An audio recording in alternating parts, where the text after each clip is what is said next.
You want to make it a little bigger on the Yeah. screen there. There we go. And else? Looking great. So I am going to call to order the Needham Housing Authority Board of Commissioners meeting for our regular monthly meeting for NHA and our High Rocks Home LLC meeting. And later we will have an annual meeting as we do every year at this time. And I will call the roll. Reg Foster is here. Jim Flanagan's here. Penny Kirk is here. And it's up to you, Janice. Are you here? Oh, sorry. I was waiting for Ed. I was Janice Bennett is here. You follow, at this point, at least you follow I'm out Penny. of order. And do we have any? No, we don't have any. I was looking for Jeff Engler, but he's not. He's running late, I guess. So at any rate, I declare we have a quorum.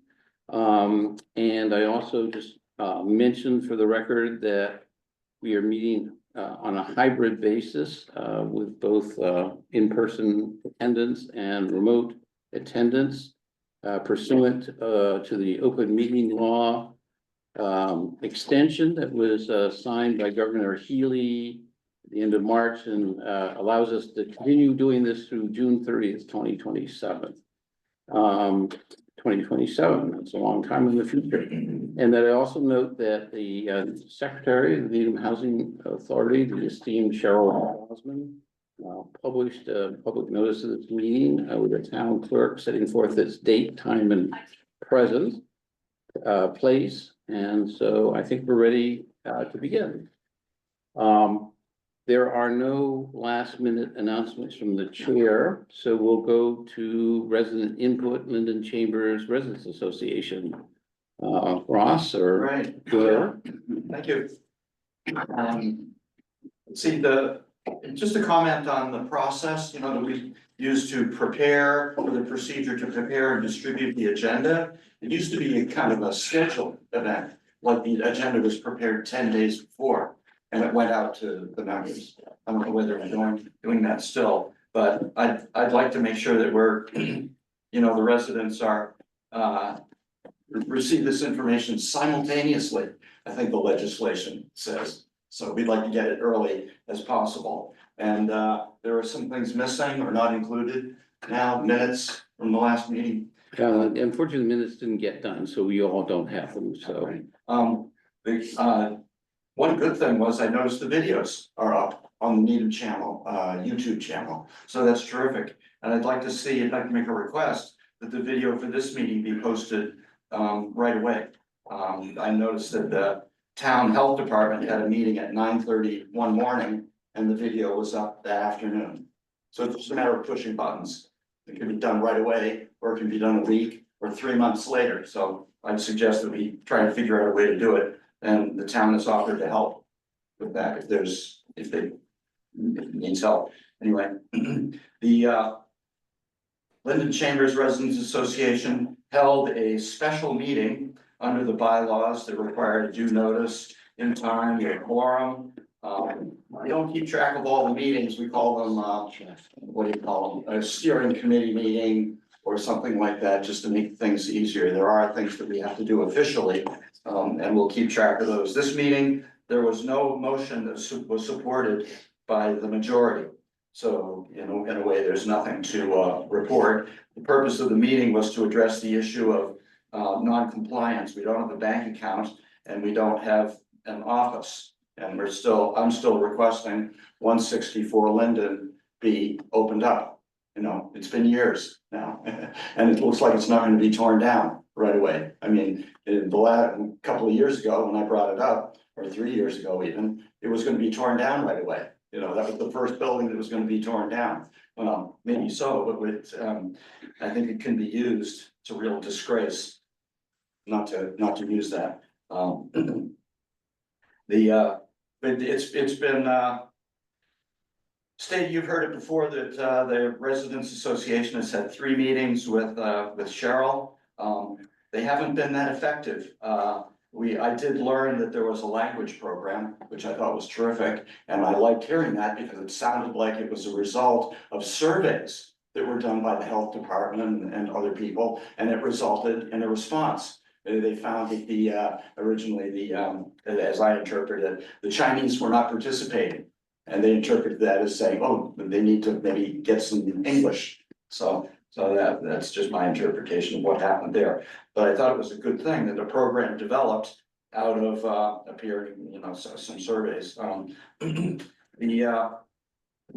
There are some complaints about this early maintenance that goes on, and Greg's here, but we gotta get a little bit more clear about what the philosophy of landscaping is. It's not to kill everything. It's not to go through with the weed whackers and the blowers and clear out the garden. You don't want to do that, especially early in the year. It's not an ecological, environmental thing to do.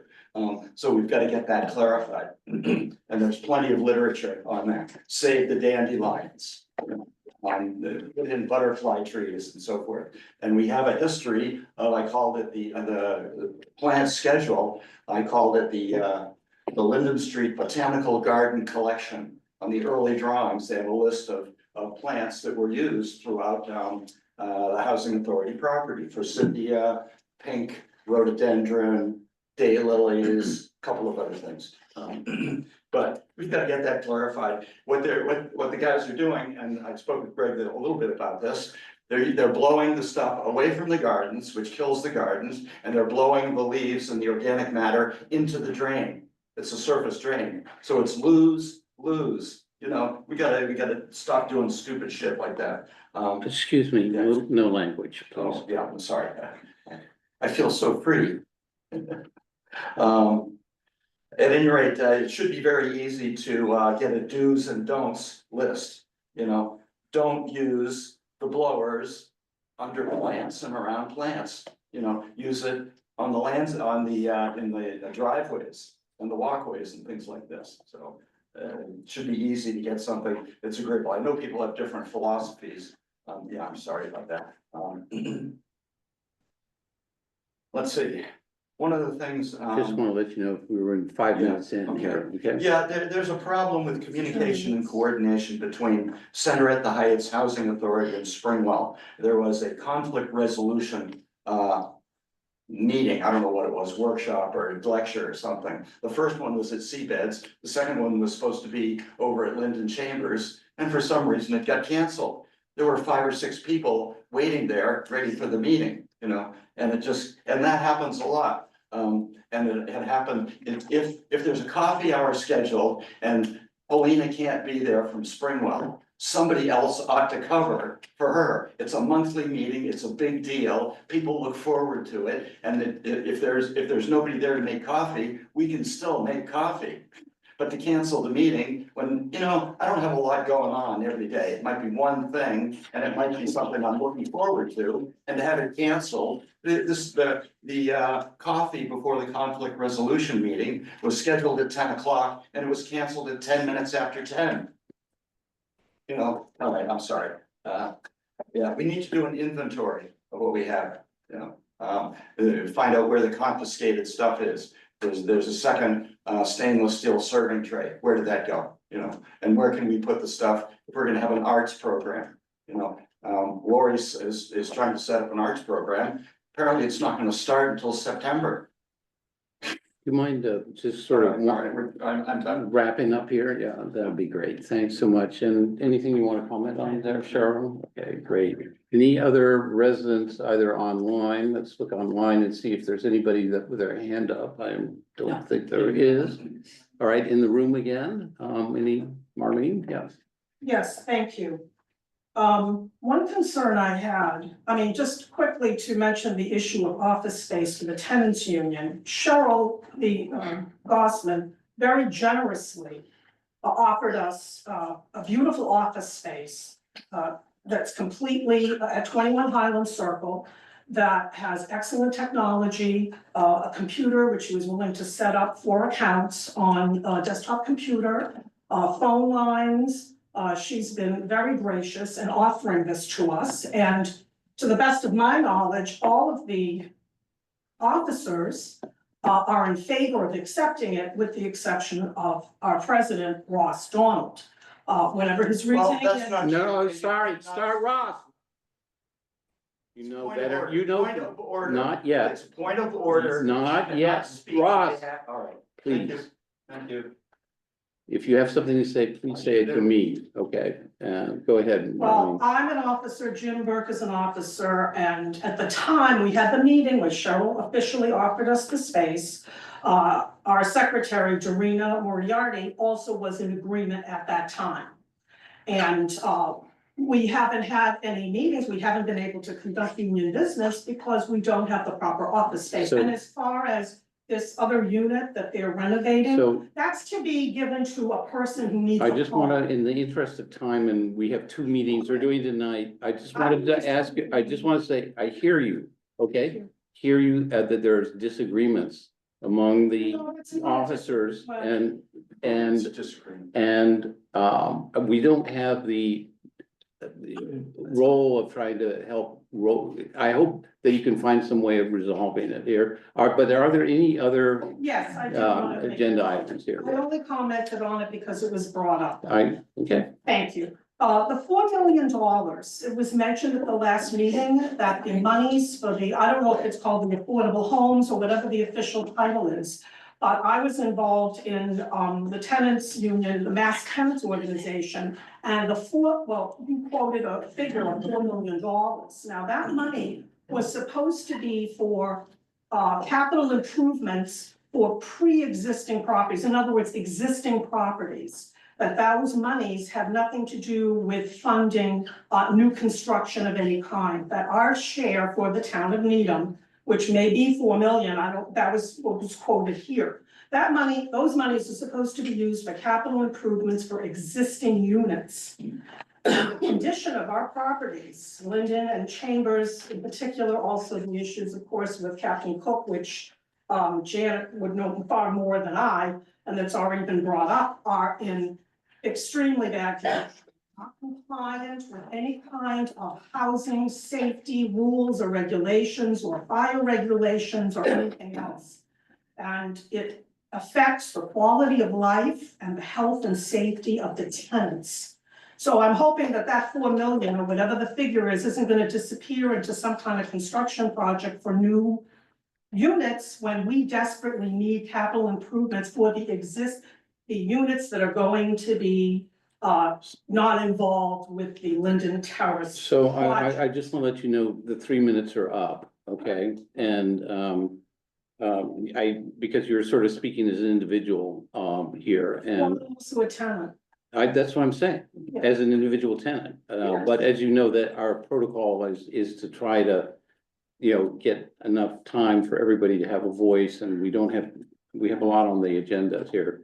And I'll address your point about the $4 million, but is there anything else you want to bring up? I just wanted to say, I noticed there's a 150-page document concerning policies for tenants' responsibilities, or our responsibilities as tenants. And I just think it's interesting why there is no policies regarding the responsibilities of the landlords or the tenant, the landlord being the Needham Housing Authority. You're talking about the table of contents that are in the board packet tonight, is that I'm right? talking about this 150-page document, is it Yeah, not? I'm just, we're verifying that's what you're talking about, yes. Yes, Okay. I read through Okay, these. I can address that question to anything else.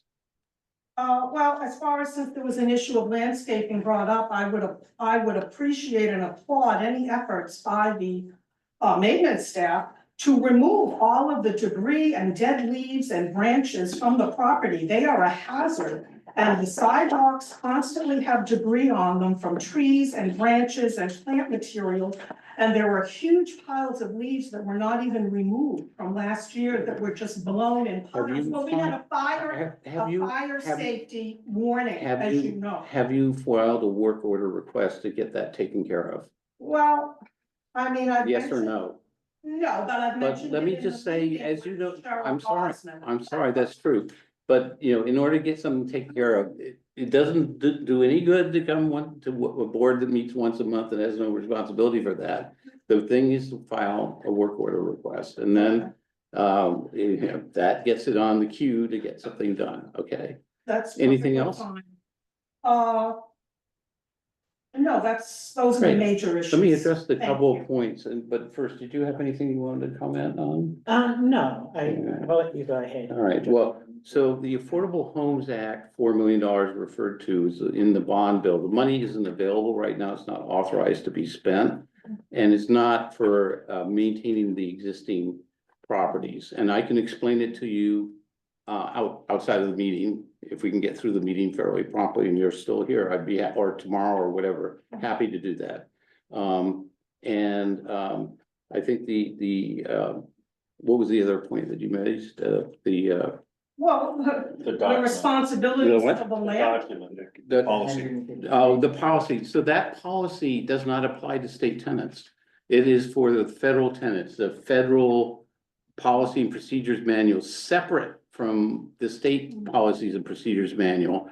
And there's another, I don't know if it's 150 pages, but after the meeting, I'm happy to give you a place where you can go get it from the internet. Comes from DHCD or HLC. That's applicable for state. That's housing. applied to state housing, and this one is just federal housing. You're gonna get a report on that later. Wait, I'm sorry. wait, not a dialogue.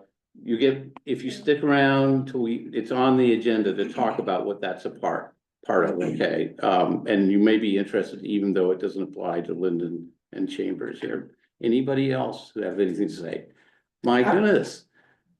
You all set with Ross? Ross is, just before you came, Ross, gave his Okay, I report. just have two brief things. Yeah. One of them is I went and had a new will, or I'm in the process of getting a new will updated. Mhm. And I went over to Metro West Legal Services. And the woman there, and I actually sent this to Lori Blake and to Cheryl, although Cheryl may not have had a chance to read the email. She would come over here and possibly to Linden Chambers, to go over how to do a will, healthcare proxy, and a power of attorney. So, and I put in her address and her phone number and everything, and I thought that would be a great thing to do since we do have the new policy about that. Right, yeah, And also, this is from Jessica Reese. She couldn't get on the website to open up the Zoom information, so I'm apologizing for her. She said, I was just going to talk about the good turnout at the State House for the Mass Union event, which was May 7th. I spoke with Sarah Burns about having some of their workshops and Zoom meetings in the evening for those residents that work and can't make it during the day. She agreed and told me I was not the first person to suggest that. I also wanted to add that I was planning on having a community meeting on Wednesday, June 11th, just to see how everyone is doing and if they have any concerns or issues. great, So, thank you. Could I ask a question yeah, about the will thing? Is this, did this woman say she would come and tell people what it's all about? Yeah. Or did she say Uh-huh. she would actually provide the service of? no, she helping- might, Put the and will it is geared for senior citizens who are in low-income housing. Great. That's terrific. And what I did say was this should include, in the emails, I said folks on Linden Chambers. And here, and I kind of, that Cheryl knows what I'm talking about, so. But I just wanted to let her know that this woman is willing to come over That's and terrific. maybe, do 2 meetings one for each side of town, so. Any anyway. comment, Cheryl? We had something like that months ago with Eaton Funeral Home came in and did a Yeah, presentation. No one actually showed up Oh, okay. unfortunately for that. And this is good. We'll put this and point this in the direction of Lori, our resident service coordinator, Yeah, and our new Ross Well, now you have a success story too, because I find myself included that when I go into avoidance behavior when it comes to like, writing up something like a will here. I'm probably not the only person that way, but I think if there's Yeah. some success story like what we Yeah, I just think heard, that, Lori. That would be and, great. Yeah, I did. Malika will sort of organize that. Great. Any other resident in or public input? I hear none, so we will move to the regular agenda. And we have, our annual meeting ahead, which we have every year. We'll start with the, bill, schedule and check that the board members have in their packet, the NHA one for $489,899.76. I make a motion that we approve that. Second. Any questions from the commissioners for Cheryl?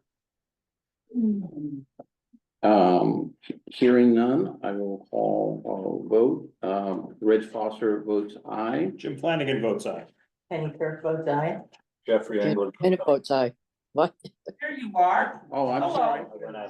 I should, you went out of order, but I should note for the record that Jeff Engler joined us about 10 minutes ago in the middle of the resident input, so we should note that he's. What is this vote? What are you voting on? We're voting on A1, NHA bill schedule check warrant.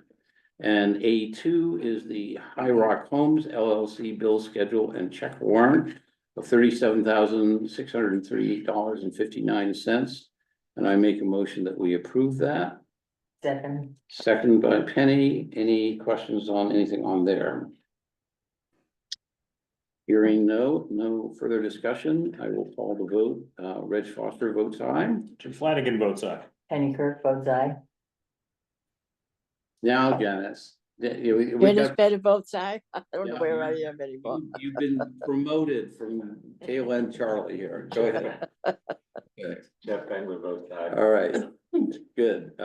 We are now at the consent agenda. Our faithful and hardworking executive director didn't quite get the minutes done, but that is not the end of the world, given all the other mountains that are being moved. And we have the other 4 items on the agenda for the consent agenda. If there are any questions about any of these reports, then we'll hold it out and otherwise approve receiving them or note receiving them. Anything from any of the board members? No? Okay. I had a question. Someplace in all this, the question of the waiver came up. And so we're not there, we're not Okay, I there, wasn't sure. not there yet. Hang in there, right, hang in there, Ross. I make by the way, I want to just clarify for Jeff, when we get into this hybrid meeting approach to life, we just decided that it was just more efficient to tee up whatever motion it is and the way we were just doing it here, and then if there is any discussion, we can get into it just to sort of keep things speeding along, since we have to take a roll call vote on everything here. So I make a motion that we approve items number 2, 3, 4, and 5 on the consent agenda. Do I hear a second? Second. And hearing no further discussion, we will do the roll call vote. Reg Foster votes aye. Jim Flanagan votes aye. Penny Kirk votes aye. Janice Bennett votes aye. Jeffrey Engler votes aye. Almost got it there. We'll get the rhythm down here. So saves, over a 2-hour meeting, you can save 10 minutes. Okay, we're at the executive director's report, and Cheryl, you got the floor. So, there's no report on it. It's the, intergovernmental agreement between Watertown Housing Authority and Needham Housing Authority. This agreement would provide, needed services for our federal public housing program. Our federal public housing manager will receive support from Watertown Housing Authority in the administration of the program in terms of annual recertifications, interim recertifications. Watertown will also audit our files to make sure that everything is, on point, and, we will also, work with them on instruction to the PHA web accounting module.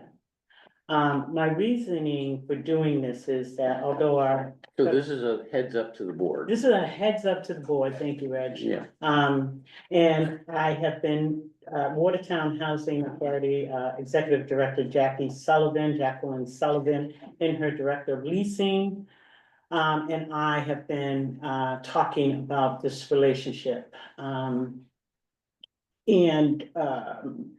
We are finishing up the draft of the agreement now, and we'll submit that to the board. Any day now, actually, or before I go on vacation, which is the 22nd of May. For your consideration. We hope to have the agreement in place by June 1st. So that their staff can come to our agency and help us with what needs to be done. I sound very vague and I apologize for that, but if you have any questions or specific questions well, about you it. and I discussed it a little bit more, and let me ask you a couple leading questions. So part of this is that we have some more expensive consultants on board assisting us with this kind of work, right? No, No, we're just getting additional assistance. for the public housing Yeah. program. So we do have a consultant that helps us with our Section 8 program, but this is for our public housing Okay. program. The federal housing manager, comes to us from Wind Management, and you may have heard of Wind Management. It's a, low income housing tax credit company, so the, compliance is much different than HUD compliance. HUD compliance is very specific, and, we have to follow it to the law. We can't, misstep. So I just want to ensure that this person who's very talented and very good to get the support she needs to be proficient, I say, to teach the course. And she just needs that. The PHA web itself, which is our accounting module, is very complicated. And when you make a mistake in that module, it communicates to HUD. And so we just want to make sure that everything is syncing up properly.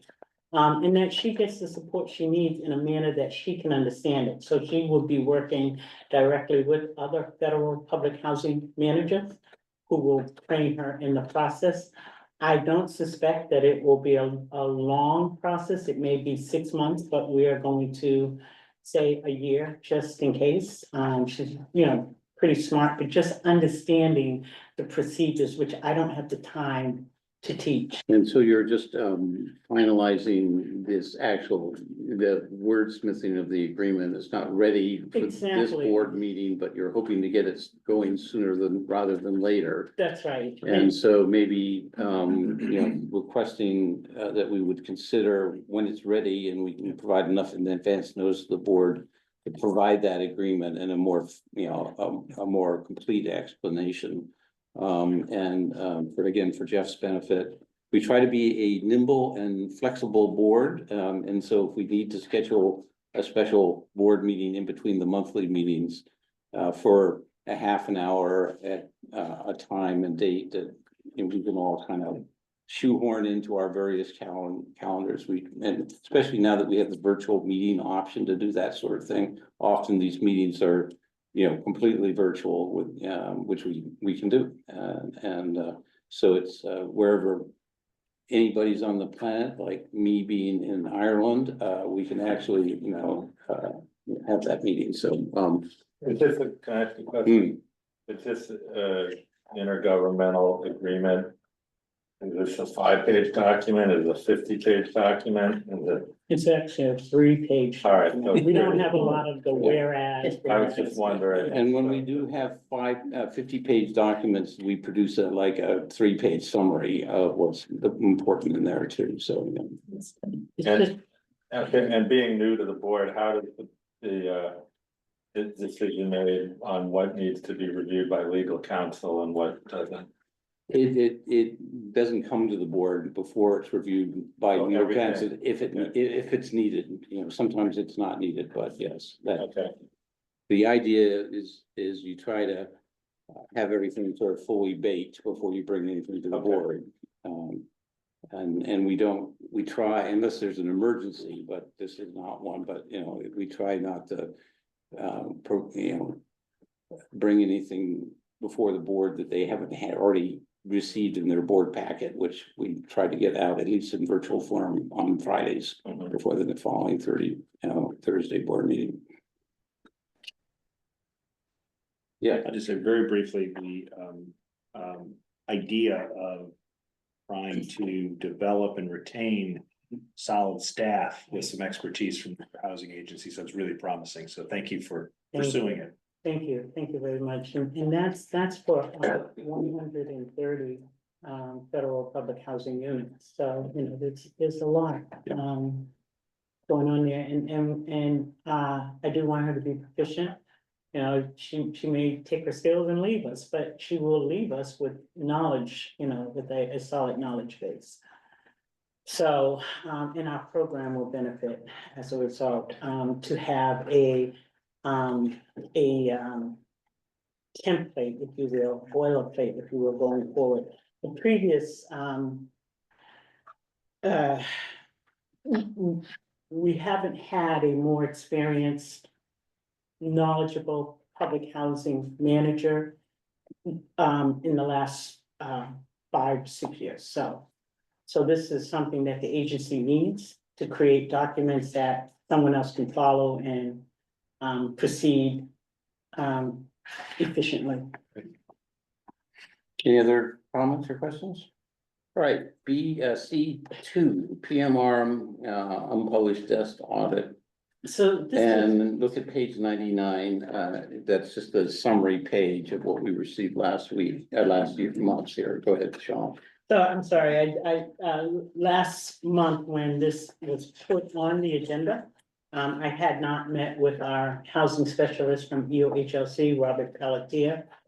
So he could break out for me what, why the corrective action in the tenant's accounts receivable, board training, adjusted net income and operating reserve. And the tenant accounts receivable, that related to to where we did not report on time the last quarter. And that, normally I get this information from our fee accountant who's lost a parent that last quarter, and I didn't want to push him to give us this report, knowing that we were late in submitting it. So, but it's not so just tied to submitting the report late, it's also tied to high tenant account receivables.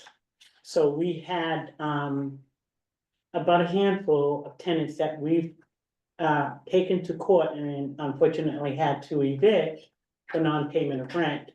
And those were very high receivables, so that's affecting our reserves as well, so that we want to get ahead of that. My corrective plan in doing that is to, we send out late rent notices every month. But coupled with that, those tenants who are more than 2 months behind in their rent, we are sending them an option to enter into a payment agreement. We have a form and a letter set up that process has already started. And they will enter into a payment agreement with us, knowing that they must keep the agreement. If they don't keep the agreement, then we will refer the matter to legal, which would result in a notice to quit, et cetera. And we could start that process sooner. I think what has happened is the housing authority has waited too long to go after those overdue rents. And so the balances were extremely high. The agent reports, as you can see, were just not in a good place. So this is a good way for us, not only in the state program, but in the federal program, to get ahead of those persons who, for whatever reasons, fall behind in their rent, and we give them an opportunity to enter into a payment agreement. We have a form that our fee accountant had helped us draft up. And we have a cover letter that goes out to them, instead of the late rent notice. So they'll get this notice that you're 2 months behind. We encourage you to come into the office, enter into a payment agreement. And we hope to stay ahead of the high balances doing it this way. It will give us an opportunity to enter into court much sooner if we have to, if they're not. And Can you comment on the other corrective action items here? and the corrective action, certifications and reporting submissions, I did mention that the tenant's accounts receivable, which is done every quarter, that was done late, the last quarter. Going forward, for the published version next year, we're on point to make sure that we're reporting on time. Board Member training is what it says. Board member training, board members gotta get their training in, and that, that's not under my control. Do you know what the benchmark is for that? Having just done my fifth. I know, well. All right, so I was gonna invite you to announce what you just did. but Yeah, go ahead. and the previous PMR, we did not get a corrective action in that, so I'm not sure. Why, who's not completing their training. We have to know what the expected benchmark is for training, right, and for how many board members, so you can summarize that. I can't summarize that, and he could not summarize that either, my housing specialist, he just says the board members have to complete their training. Well, we can find that out, and Yeah. we're gonna have a couple new, we have 3 new board members, if we count you from last year and so forth, and I just was gonna call upon you to announce what you told me the other day, with respect to the Mass Nero training. Yeah, Mass Nero. 5 course. Yeah, Mass Nero has 5 courses that they offer and require, and some to get Mass Nero board certification. They're done on Saturday mornings, once a year. Each one is only done once a year, so it can take a full year to complete them all. Yeah, so I mean, you've done it, I've done the cycle, yeah, you graduated, graduated. all right. Yeah. So, I will there- drill down though, Jen, and find out And- what the benchmark is and what that means. I've gone through it as well, and it's useful, and it's organized and so forth, so, but we'll find out what they're measuring here. The other ones, Adjusted net income. yeah, and operating reserves, And the operating reserves, unfortunately, we are at 25%. We should be at 35% of operating reserves, so we're struggling in that area. And that's because we have a lot of turnovers. And these are old units and they require a lot of work constantly. And a lot of it is plumbing related. So we have our drain away plumbers are out quite a bit. There are things that cost a lot of money in these aging units to complete, so. There is a little relief that I need to initiate that will put money back into our reserves, and that is to apply for the fee. The management fee that is associated with the construction projects. So we have one that is $15,000, and I do have an application to get that money into our account. And just being mindful of the smaller amounts, there are a few smaller amounts that I can apply to management mod fee.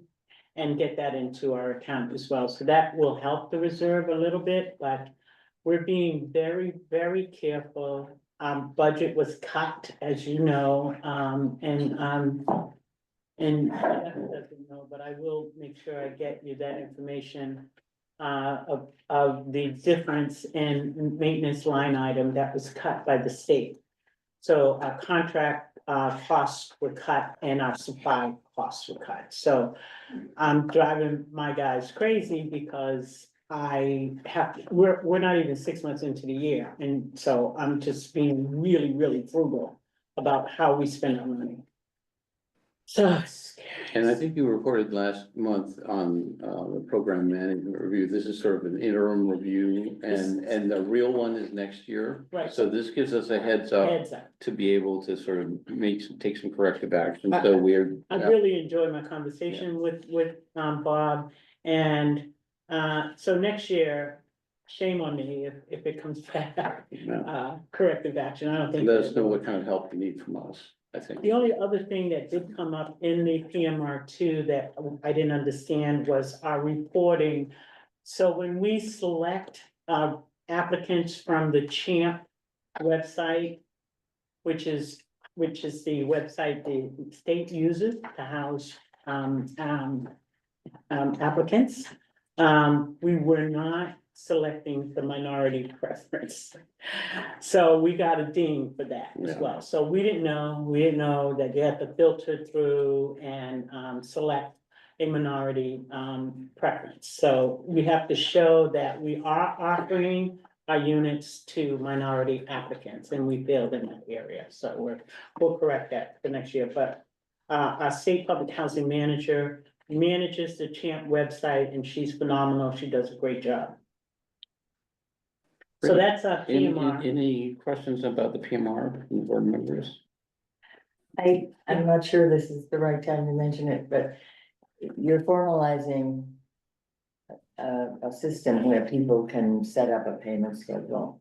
And I would just like to point out that when I was working for the Housing Authority, Carol Capone was the bookkeeper, and she very subtly and kindly and almost anonymously set up payment programs for people, and they were very responsive to that.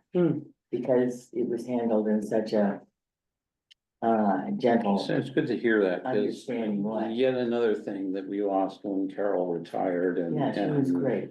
Yeah, she was awesome. Really, Yeah. great, and No, we people really appreciated that Yeah. about her, and I And you think they don't- were more responsive to doing the right thing. And I you don't think realize it's that gone. our residents have been responsive since the board had approved the rent collection policy. We've gotten more collections in rent, and the arrears that I'm speaking of is prior to my time here at the agency. Yeah, yeah. So, And another thing, I don't know if this is the time to mention it, but the work was made the other day, that's rough down there. Captain Robert Cook, was that a sewage problem or? I didn't know what you said. There's a big truck down there the other day. Huge, Was there- like a tank What were truck they and doing? several- You probably know the answer to that. Greg would know the answer. The town's down here all the time. Oh, Town's, Were they there's cleaning a out pumping sewage? station in the middle of the yeah, playground. that's where they were. That's where they It go. has big tanks and they have to pump it out. Oh, They, okay. they pump it Yeah. from here up to the top of the hill. But Out there's St. Porter, St. Mary's. Okay. something we're gonna have to deal with because the town wants to upgrade that, right? We're relocating. Right, yeah, relocate it. Not exactly what you want to have in the middle of a playground. A playground, yeah, but- exactly. But somehow that got done in 1980 and here we are still. And actually, speaking of the playground, I see those wonderful sails that are over at Sunita Williams Playground area. And we've talked about doing sails over down here for years, and it's never been And done. I'll just say for those newbies that wouldn't Yeah. know this, that it was a big issue, not a big issue, but it was an issue that was tackled during the Captain Robert Cook redevelopment analysis. How do we go about relocating that somewhere else? And of course, it involves cooperating with the town and their larger plans there. So, but not on the agenda for tonight. So let's go to an interesting meeting you had with our 25+ year fee accountant last week. What happened? So he came to the office, which was very surprising. He never comes. He says, I'll see you this morning around 11:30. And he came to announce that they will not renew their contract with us the end of the year. I did put a copy of that email in your packet. It's on page 100.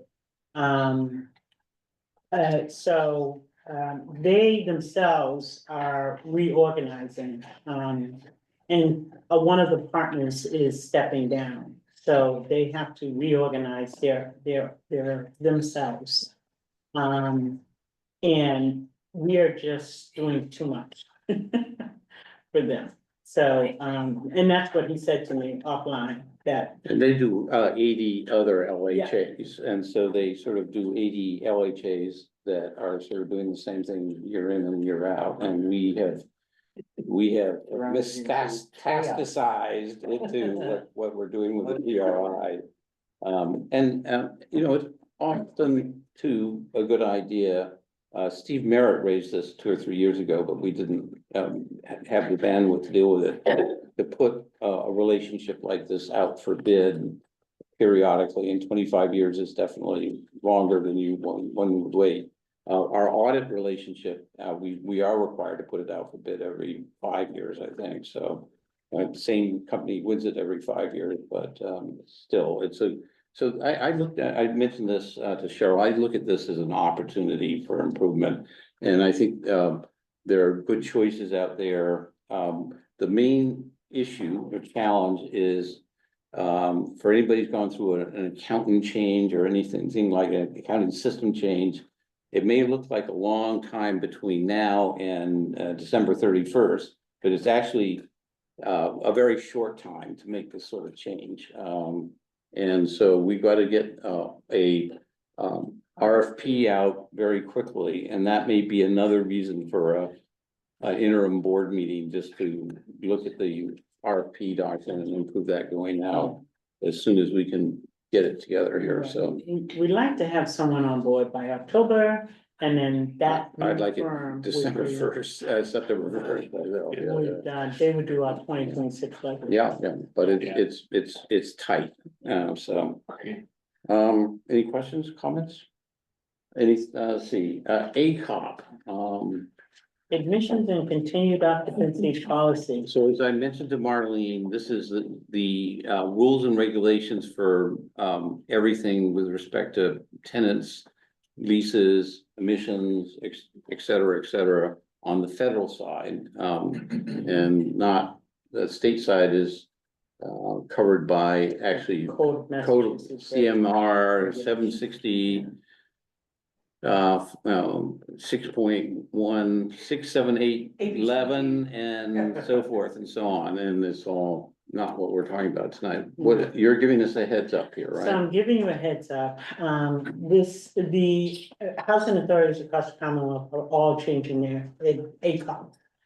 To comply with the HOTMA legislation. This is the housing through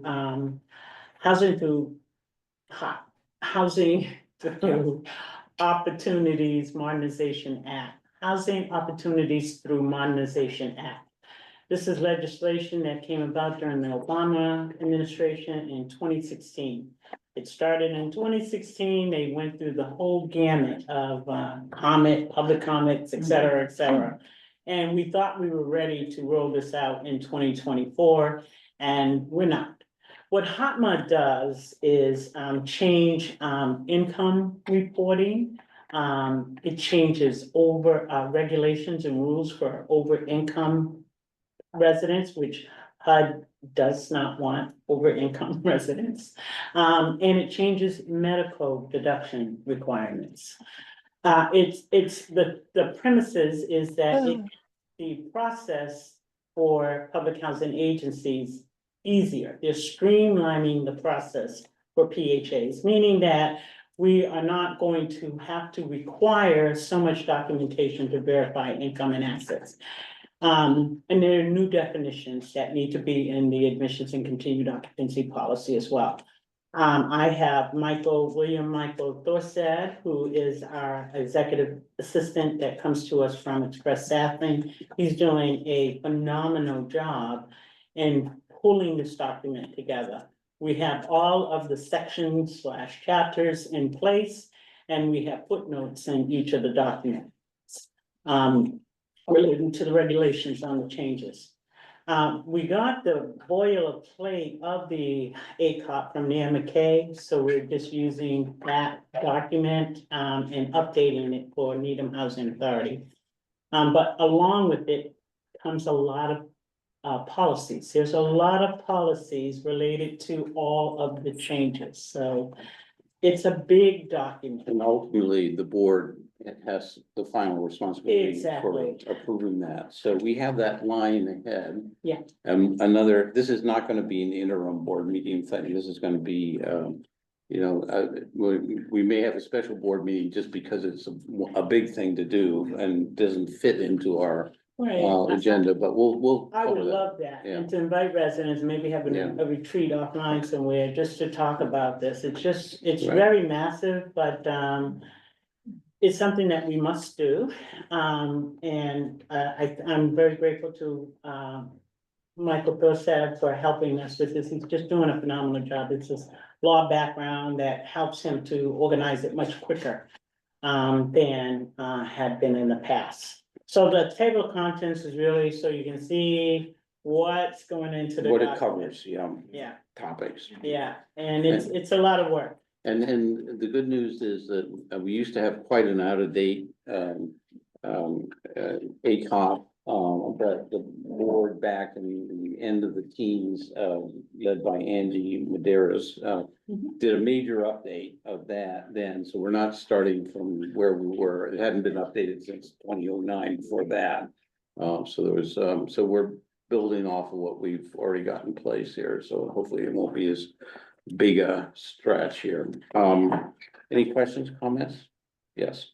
Just, is it safe to assume that, you said boilerplate, that most of it comes down as required policies that we don't have a lot of flexibility on, or is that not true?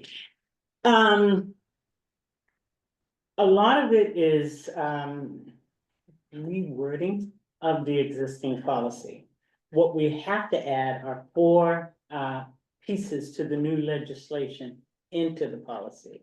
So the current policy is, not written very well. So let's not get into it now. Okay. I would answer the question that says, yes, there's a lot of regulations and statutory requirements that dictate the metes and bounds of what you can do, but within that, there is actually some, green versus lime green versus, evergreen green or, pink or red and stuff. And so it's, what we need to do is rely on the executive director, who's very familiar with public housing, the last 30 years, and with the consultants to kind of make recommendations to the board and not make us, although we are invited to read through all 130 pages, but to give us a presentation and say, here are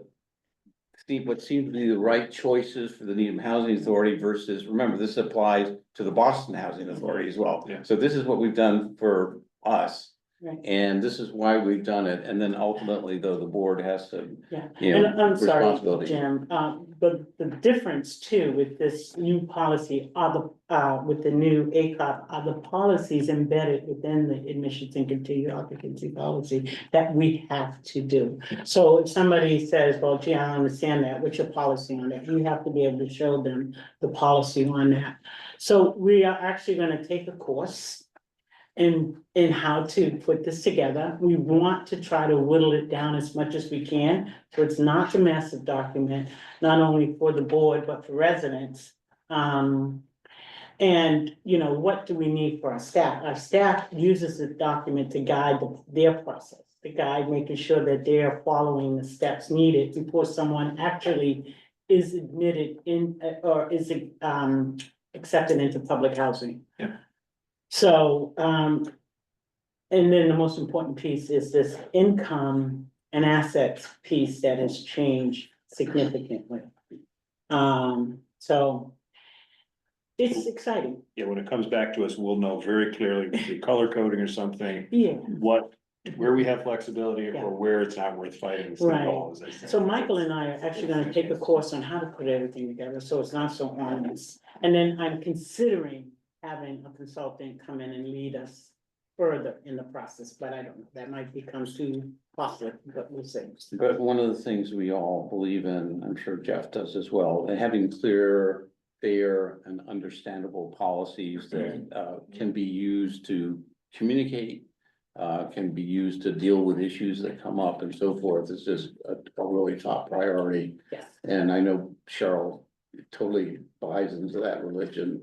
Yeah, so 100% here. the religion is that we don't make it up as we go along. We don't do it for one person or another person. We are guided by the policy that you approve and that HUD has established in terms of regulation. Other questions? All right, let's move on to agenda item D, a High Rock Homes Independent Audit Report for 2024. It's in your board packet, and the transmittal letter. And we have checks to sign too. So let me just tee this up and say, you folks have just all received this a few days ago. In the past, it's always been a board decision as to whether they want to invite the auditors to come make a presentation of this to us. This has been filed to meet the deadline and answer questions. And often that choice is determined by how many years of experience the board members have here, and also whether there are any audit findings that are noted in the audit report. In this case, there are no audit findings. However, we do have new board members, and usually what we do is we wait until we get the Needham Housing Authority audit report, which is always takes longer and it's harder to do, and just always does. And then we decide once we receive that, whether we want either for educational purposes or because there's corrective actions that are noticed, or both reasons at that point, whether or not we schedule the auditor to come and visit us, which they're absolutely happy to do. I always find it incredible. I always learn something new when I do that. And you know, we have a company called Marcom that was been doing our audits for a long time. They're very big in this area. It's a kind of niche of the business, who was just recently acquired by some larger, you know, national audit firm called CBiz. But otherwise we're dealing with the same people. They're just now subsidiary of them. So I would suggest to the board that we, unless anybody has anything they want to get into now, that we just wait until we get the NHA one. And then, because if we have 3 new board members at that point, counting you as a new one, then we might want to find time to, when we don't have too much other things to do, to kind of just, take a time to let them tell us what's going on and read through the notes in the back, which is where all the good stuff is, and then go from there. Good, sound good? Yeah, all right, good. All right, let's go on to Preservation and Redevelopment Initiative. So it's been an interesting month, not because of, you have your new agenda that we passed out with missing. But E1 is the Linden Terrace Phase 1A development project. Nothing new to report. It is, the application went in for a $57 million Phase 1A project. And it's in the black hole, and mystery things are happening. You don't get a lot of information out of this. And we will all, and when I say we, there's probably, I think there was 35 different projects that were submitted for the winter funding round. Many of them had there for the 2nd or 3rd year in a row. We will all find out when the governor's office announces the winners. It's obviously a very big deal. And we don't expect to be a winner, as we said right along. We just are just really very fortunate that we were able to work with our new development partner. And you got to get in the line and knock on the door with a pretty well-baked project, and that's where we are. There is still nothing announced, but they sort of informally saying there's going to be an extra mini round they call it a mini round this year. It's an extra round that kicks off sometime midsummer, with a decision towards the end of the year. So we won't be in the process of, waiting, to February 2026 to kick, go through this again. And we'll have to see where things are at. Mr. Chair, I can kind of get a sense of dates again, and I know there's ranges of when the smoke will be. Black and clear. white. Yes, on, Good analogy. was it late May, early June that it's happened in the past for this? Yes, Right. it's probably June, sometime in early June. I've seen it as early as the beginning of May over the last few years, and it can go into the end of June, but somewhere in that time frame. So it's right around the corner, actually, if you think about it, since we're in mid-May right now. We'll know that, Yeah. and then we'll look towards. And the other thing is we'll get valuable feedback out of that as to what might still be areas of our project that we need to improve from HLC's point of view. And then we'll go through a process with our development partners in the lead to to shore up whatever needs to be improved. And of course, the numbers will be run again, and we've got a whole bunch of different things, moving parts in this. So it could be a significant lift by midsummer then, since yeah, but again, we have them now in place, so it's not quite like what it was this time last year, thank goodness. And our partners have really exceeded my, most, largest fantasy expectations of who we could wind up. In fact, I never thought we would wind up. I thought we might not even get anybody, let alone one incredibly good development partner. We actually have two incredibly good development partners. So they're actually I'm pushing them to collaborate a bit with each other because they're both dependent on each other. So their problem, it's not necessarily come naturally to them, but if we're stuck in something doing with seabeds or we're stuck in Linden, we're now starting to get together once a month, and our problems are your problems and vice versa. So we've got a lot of really smart, experienced people helping us out, and that's really great. Thanks. Seabeds Way Preservation and Modernization Project.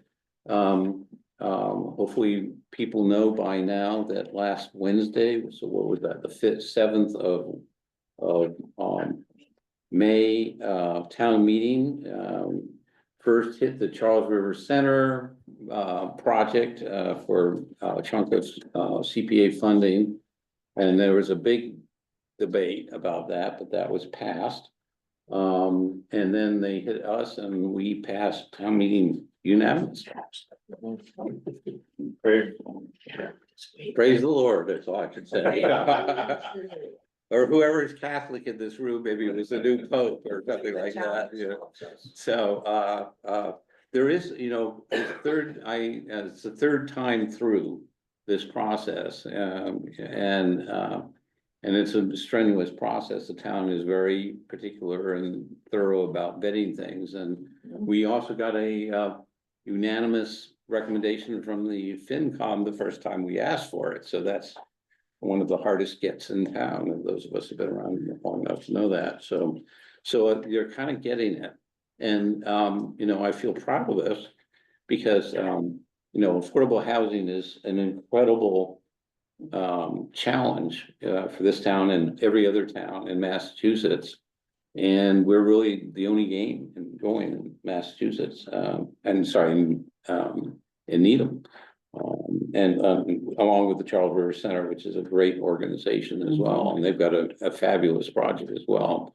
And I've spoken out, I get asked many times in this whole process last month, and I say, this is a great project, and we both do the same thing, different, clients, customers, constituencies, but both with the same overall mission. And anybody who knows CRC is, they've been doing this for 40, 50 years, 60 years, I don't know how long, we've been a long time.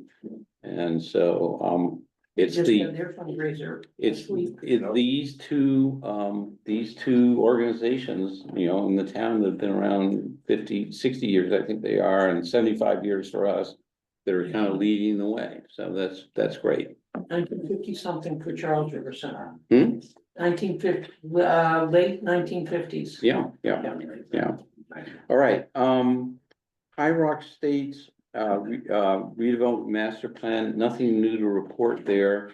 We're working on an RFP to go in for $150, $50,000 planning grant for master plan for redeveloping the High Rock Estates. And stay tuned, so we'll see. No issues to report, just a matter of getting it done. Did we get the monthly reports from the Cambridge Housing Authority or, We HCD? did, it came in, I think, on, Tuesday. And And we did AHSC? do a, Okay, yeah. there's nothing to report Right, there, we yeah. had not, so I will resend that. Okay, so there's nothing to ask about that, but Right. I think you've got the essence, and we have nothing, no administrative, things to update, except that we have $185,789.44 worth of CPA reimbursement requests that our faithful executive director with one of her hats, so I'm got in just under the wire, and this Monday at 6 o'clock, it's on the agenda, so. Oh, good. It's Yeah, Monday. I did Okay. check it, yeah, they're definitely there. So, I think we're gradually, finally sort of getting this down to a science with them. There's still more to go in that needs to go, and there's sort of a chicken and egg thing where they won't reimburse us unless we paid it upfront first, and we, of course, don't have a lot of working capital, to pay things up front, so we kind of have to, Yeah. struggle to do that, and then once we paid an invoice with services already been delivered, then they will reimburse us, so, that's, That's good. but we're getting there, We're getting there. Any questions from the board on any of that? Anything you want to add? No. Okay. Yeah. All right, F, status update, Cook's after school program. So, you saw the informational items in the board's packet, the letter from Lori to Needham Public Schools, thanking them for their tutors who have done, a great job with supporting, High Rock Homes, families. They meet at, Linden Chambers Community Room on Thursday afternoon at 4 o'clock. The program is wrapping up, the tutors are seniors and they're about to dive into their senior year activities, finals, etc. So, they, will not be with us. We're gonna close down the program until, September. Meanwhile, we are planning some extracurricular activities, that our new Ross Service Coordinator is working on for our families, at High Rock and at Captain Robert Cook Drive. So more to come to that. We wanna have, we are scheduling a couple of events, for the end of school and something for during the summer. Any comments or questions from the board? How many kids participate in the tutoring program? So at High Rock Estates, at High Rock Estates where the program is currently taking place, because there's, there's students that want to participate, there are about 7 kids that come there. We also have a homework program here at Captain Robert Cook Drive, just below. It's a beautiful place, but we don't have enough participation in that space. So, my new service coordinator is very creative, and so she and I, are working on developing some activities for the kids, and Lori as well. And developing some end of the year activities at that space at Captain Robert Cook Drive, 28 Captain Robert Cook. It's a great, great space. And I also have a vision to have a computer learning center there as well. So I think that will be very helpful to not only the students, but the adults as well. So we're working on utilizing the great space that we have.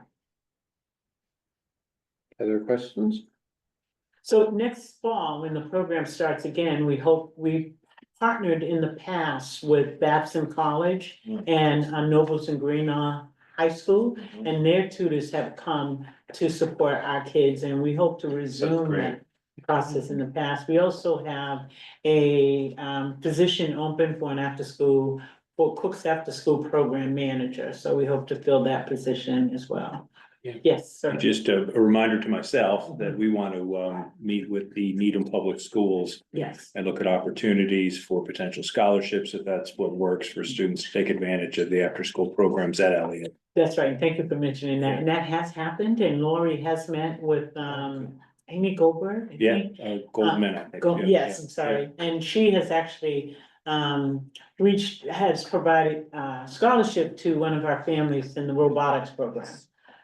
For after school enrichment, so we wanna pursue that, we will continue to pursue that in the fall as well. I'm glad to know that I'm doing Yeah. a good job. Yeah, Well, and I think I just want to say, and then we'll go to you, Penny, that, one of the things about Jim Flanagan joining us is he actually has a day job, an educational consultant. So he might know a thing or two about what to do and bring some, in fresh insights and some, support and Yeah. and there, it's been up and down over the last 15 or 20 years, when 20 years ago, we had a very robust, program, and then COVID killed it off, and then just getting it going again has just been a very big Not easy. frustration, so. Penny, go ahead. And just another question, I think at this moment, there's nobody at Beacon Academy, but is that still on Lori's mind? no, it's not at all, People. Beacon Academy, that's not even on my radar screen. I would love to receive some information from you on that, cause you've done an amazing job in bringing those opportunities to our families to attend, private school, not just Beacon Academy, it was also on Belmont, was it Belmont? Well, Beacon, has everyone who joins it, who are accepted. They have them repeat the 8th grade, so there has to be an 8th grader who is willing to repeat the 8th grade, Okay. which is a completely different experience from the 8th grade they would have already had. Right. It's a school that has only 25 kids and 5 teachers, and it's free.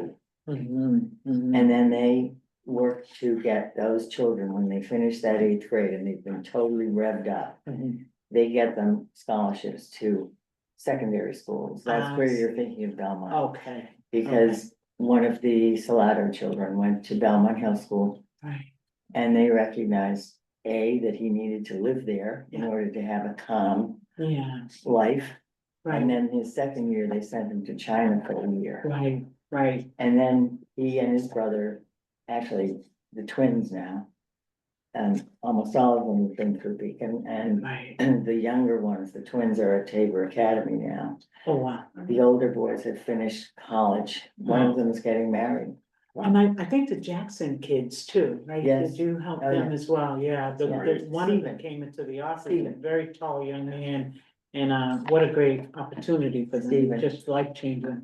And then Penny's been a leader in this area for 10 years, and Well, that all- we're gonna talk. That started because the oldest Salado boy was not doing well in 8th grade, and he'd done very well in 7th grade, so there was something Well, wrong. I was just making a broader point of acknowledgement, and before that, Janice and Cheryl were Were the leading, instigators of the whole preceded thing. Penny, and it's been something that has had its up and down, but it's so important for the kids to get that kind of extra assistance here, because of their parents are obviously working and stressed out over things, don't have a lot of time, and so we'll keep chipping away, Penny, even if you're not here. Good. And I think it's in good hands. So anything else on this agenda item? Go ahead. No, nothing else. And that was Beacon Academy,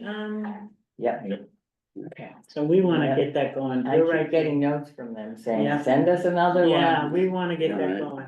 Yeah, we wanna challenge that complacency. All right, let's go to the next agenda item, which is, I lost my agenda here under pile things, new business, G1. Penny Stephen, they graciously, just graduated. graciously and resigned last month. and we had a letter from her, and we regretfully accepted her resignation, and then the town decided we did it all wrong, so we have to do it over again.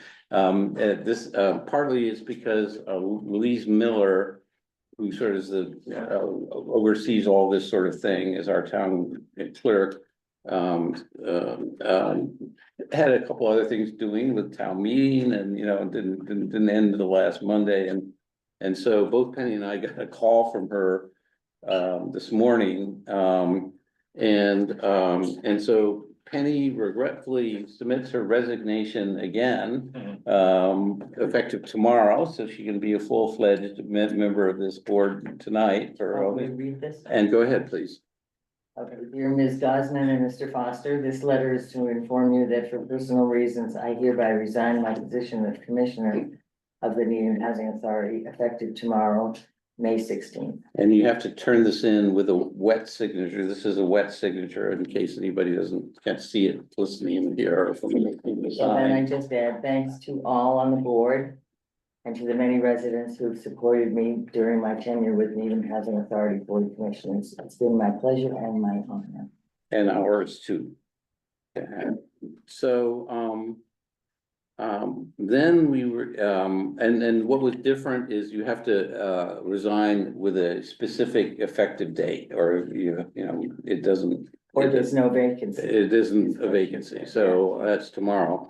And meanwhile, in parallel, starting from last month, we were working with the town, assistant town manager, trying to do the next steps that weren't quite done right. And the next steps are that, that they couldn't just have a board vote or a board acknowledgement or board minutes or anything like that. They actually had to have a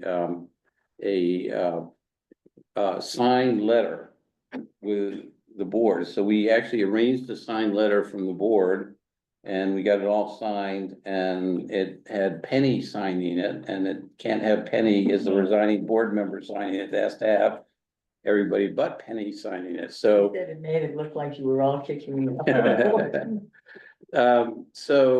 we actually have a new resolution to pass, and not a resolution, but a notification to the chair of the select board, Heidi Frail, signed by Reg Foster. And then the rest of us need to sign this, but not Penny. And I'm signing it regrettably. Right. Not forcefully. And Janice, if you're still with us there listening, if it wouldn't be too much trouble for Penny to just knock on your door after the meeting, then I'm to, bring these wet signatures on them, by the way. I'll scan them first, so we have a copy for a record. Can you hear me, Reg? Yes, we can now. Yep. Okay, but, I don't know, something happened to my screen. It just went to Zoom, and I can see you Well- all guys, but Well, I we don't- can hear you fine, so just, we can't see you, so just chime in if you have something to say. okay, And so we'll bring that tomorrow, and everything will still be on track. And in the meantime, people who got to the Observer today, they were kind enough to run a story advertising the board vacancy, and the town process, starting today, basically, is to put out as much advanced publicity about it. So I haven't seen the news you need them, but it's supposedly you're gonna be an article in there. It's in there. I haven't seen it. We got this email from Louise Miller confirming everything I just told you, which I sent around to the board. Earlier this afternoon, I brought copies for anybody who might not have it, but attached to the back of it, I discovered something you don't have, so take it, which is they actually posted it to the town website. So there's a looking for volunteers page, which is very hard to find. So I wrote down what the URL is for it in case anybody needs it. And I have a couple of extra copies if anybody wants it in the audience. Literally, this came in this afternoon. And so this is posted with the description of the position, just a one paragraph position. And then they are calling for applications, which can be not, expressions of interest that anybody can submit. And they're asking if they could get them all in by noon a week from next Friday, so, February, I'm sorry, May 23rd, yeah. Does that mean that if I were to recommend someone, I should get something in by May 23rd? Yeah, you can send it in. It seems to be oriented towards that person should send it in because it asks for a little bit background information from that person, Yeah, so. he has to make an application. He has to I put need it- to send a And then you can letter of send, recommendation. yes, and so then if you want to send a letter of recommendation or anything like that. And then depending on how many applicants, or expressions of interest they receive, then, there's a, informal, interviewing discussion thing that happens where they've asked for, which is led by the vice chair, Kathy Dowd of the select board, and they're asking us to designate one board member, which I'm about to ask somebody if anybody's interested to, basically meet with the applicants and kind of, talk through the positions and so forth and so on, and then there will be then, this will all be leading up to a posted public meeting. There's a joint meeting. This is all specified by state statute and Needham bylaws. And explained in this Louise Miller email here. There will be a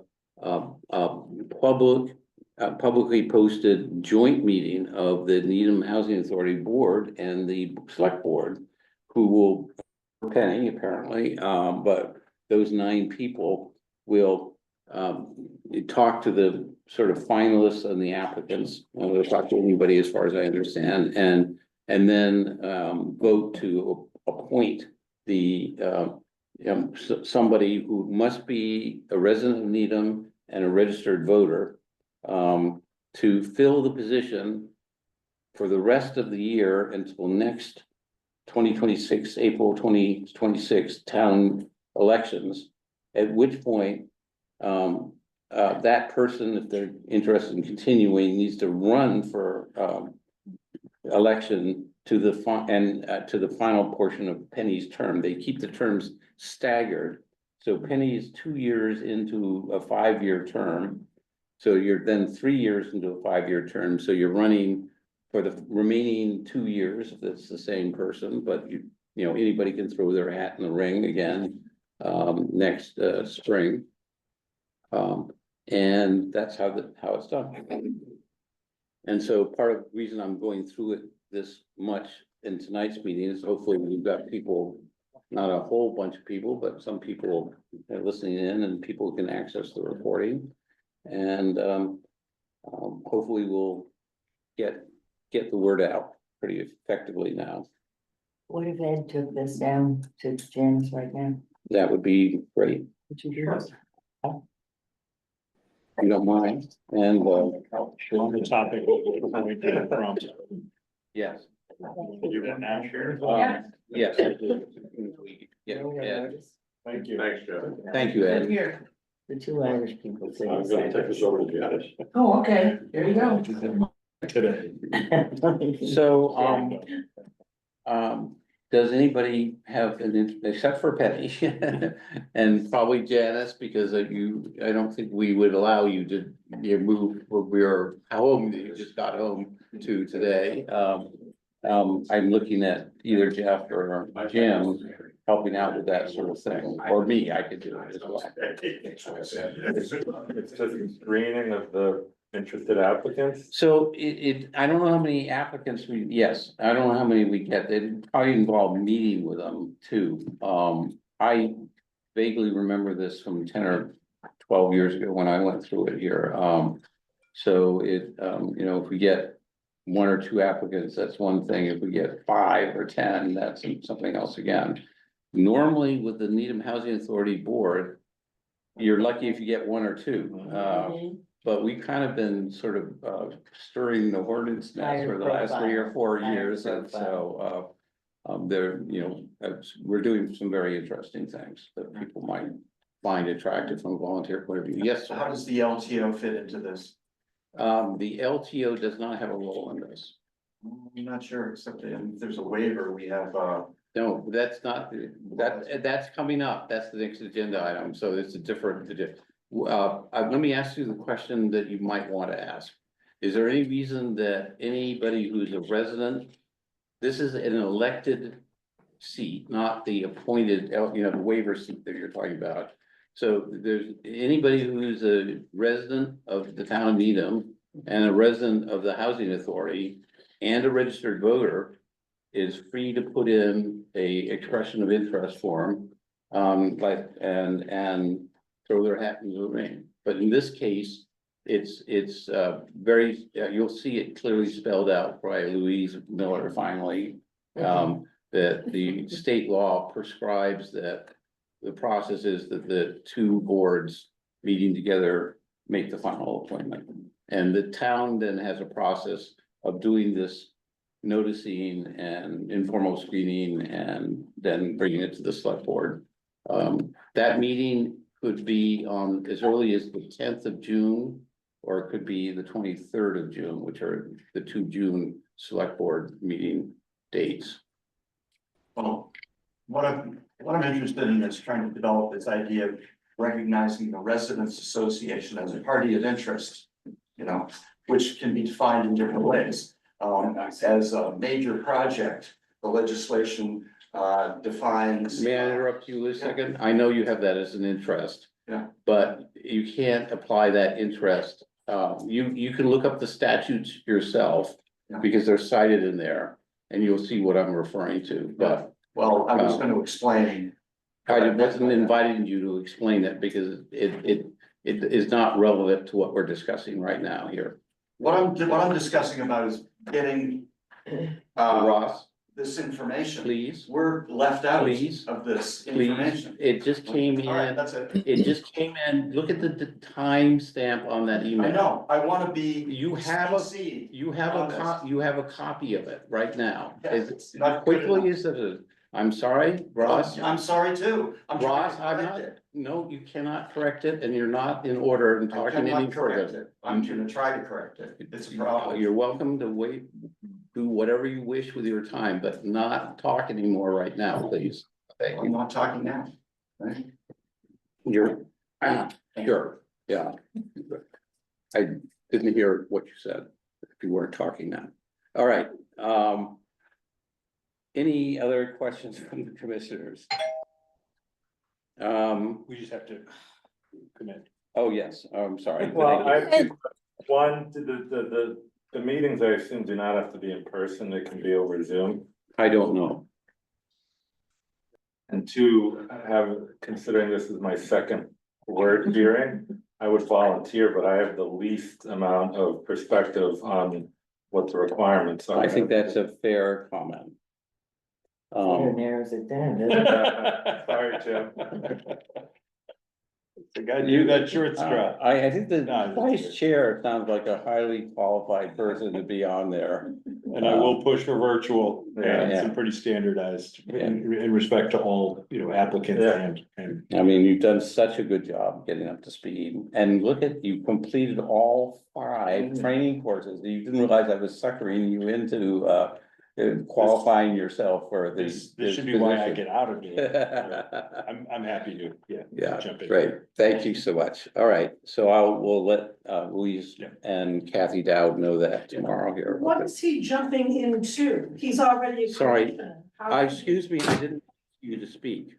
Well. I You have a can, question. I'm sorry, you can say, may I say something? Okay. May I say, ask a question? No. Okay. What is he jumping? into? Excuse me, no. Okay, I'm happy to spend time with you afterwards, okay? But it's on. I'm sorry, Just talked about it. we just talked about it, and I will give you a second explanation tomorrow, right after this meeting, if you're still here, okay? Or we can talk tomorrow. All right, we are at vacant units at, G2, related to the RAD blend application. There's a, email from our federal housing person, on page 154. What's this all about? So this is about the fact that we have 8 vacant federal public housing units. We have 3 up here, 1 down Captain Robert Cook, and 4 at High Rock Estates. Now, there are 2 units at High Rock Estates that are currently being housed by residents here, Captain Robert Cook Drive, who need to be transferred because of work being done in their unit. Right.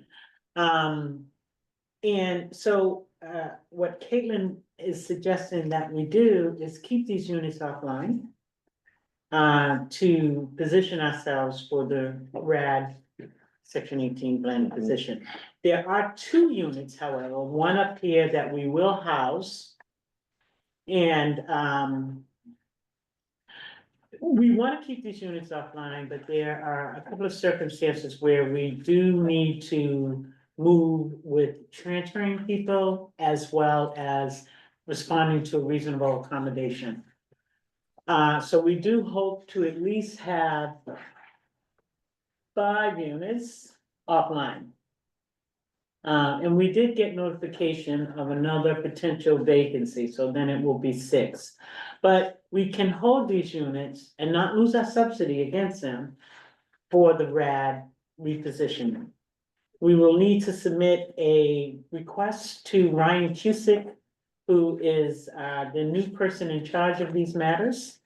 Requesting to keep these units offline is a detailed memo and that we will need to submit to HUD to request that come offline.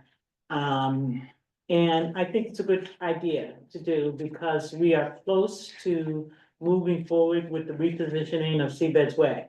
So we'll be able to move residents to these vacant units while that work is being done. So that's the recommendation of the Cambridge Housing Authority is if we have opportunities to, with permission, we can't do this by ourselves, but if we have opportunities to gradually start accumulating vacant units, that it removes some of the pressure on the inevitable issue we're gonna have, which is how do we gut renovate these buildings? And I think there's an emergency strategy that I'm not gonna get into tonight, but anything we can do to provide temporary decent housing nearby within our own resources, not have to go try to find them somewhere and need them, they don't exist, or even Dedham or anywhere else nearby, is a good idea to do. We do need to move quickly on this because we don't want it to affect our costs. So is this a board information thing, or do you need board approval to do this? I would like board approval Okay. to move forward with submitting the documents to HUD to take these units out. Okay, all right, I would like to make a motion that we approve the recommendation of our executive director for the reasons stated. Are there any Second? seconds, and then any other comments or questions? Yes. Anything? So I will just say for the record that I'm very reluctant to take this sort of step. Because every vacancy we hold open is somebody out there that may be living in their car, somebody's basement, or, is underhoused in some fashion, but. I wish I knew there was a better way of doing it. We don't live in a place in the country where there are lots of, private sector opportunities to utilize here. And so, for the greater good. Of getting these apartments all moved into the 21st century and up to snuff. I think we do it. And again, for the record, with the 3.2 million bucks that we, town meeting was, kind enough to, support us with, that closes the projected funding stack that we think we need, and we have visibility on where it's coming for this $21 million renovation. It's still a little shaky. It's very hard to do, and some funding can fall out. It's not all guaranteed. But it's enough so that we can, I wanted to save it to this point to where we are now working with the Cambridge Housing Authority to give the notice to proceed to the architects to move beyond system schematic design to complete all the construction documents by the end of the summer. And the other thing that's being finalized right now, and in fact, just went out earlier this week, is an RFP for a lender. Because about half of the funding stack, half of that 21 million is basically a long-term first mortgage is what we would refer to it as here. That at the current prevailing rates, we have, which haven't changed fortunately as much as we were worried about a few months ago. We have to actually compete providing that financing. Not only that, but there's a construction loan, there's interim financing that's needed and so forth and so on. And I'll get a copy of that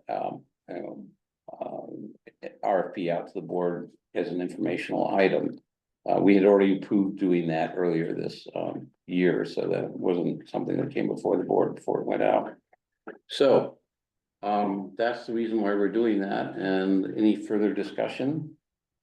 And just, regretfully, this is the only path to go So forward. we have, but I'm very excited, Mr. Chair, and I just really thank you for all your hard work in this area. And I'm excited about very soon that these buildings will be renovated and looking absolutely beautiful in the 21st century. New kitchens, New new kitchens, new bathrooms, bathrooms, and sidings, windows, energy efficient. I'm really excited about that. heat pump, all electric, off the, no fossil fuels. Can I ask yeah. you a question, Sure. Mr. Chairman?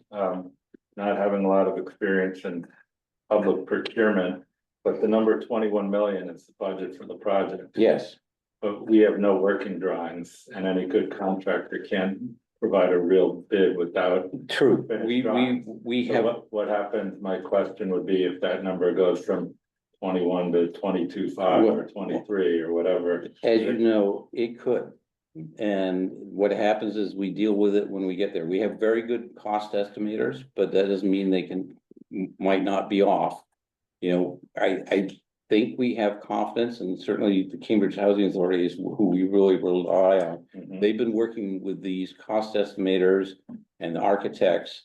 We're renting their entire planning development department. Okay, So they're 25 years into doing 2,000 or 3,000 units in Cambridge.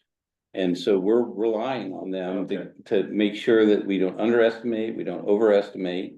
And our job at this point is if it turns, still things could go wrong. If interest rates go up a point, then all of a sudden you've got a hole in the budget again. It's not just construction costs or supply chain disruptions from and all tariffs. the tariff stuff, but that was a missing component for me. I didn't realize all of that cost estimation work Right. that occurred based on comparable renovations. So I think that it shouldn't change wildly. Yeah, it shouldn't. But it could for reasons out of anybody's control. So, and the answer to your question is, that's where we go back to the town and say, we've got another $2 million hole. How about another couple $1 million of CPA funds? And unfortunately, we've got very strong support in the town.